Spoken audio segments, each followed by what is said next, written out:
Пайгамбарыбыз саллаллаху алейхи вассалам мусулман бордошуңа жылмаюу дагы садага деп айткан. Жылмаюу которууга муктаж болбогон жалгыз тил.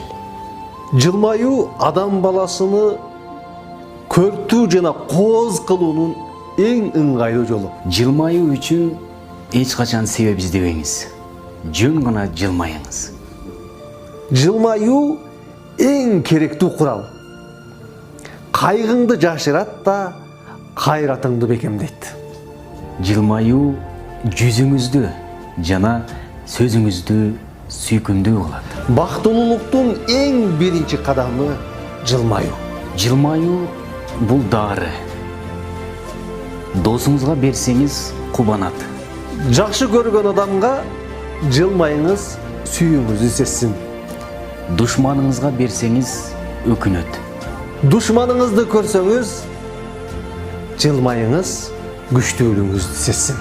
Апаңызга берсеңиз өмүрү узарат. Сизди таарынткан адамды көрсөңүз, жылмайып коюңуз, кайраттуулугуңузду сезсин. Жарыңызга берсеңиз, анын сүйүүсү ашат. Тааныбаган адамга жолуксаңыз, жылмайыңыз, айкөлдүүңүздү сезсин. Уулуңузга берсеңиз, мээрими күчөйт. Сен жылмайсаң, аалам сага жылмайат.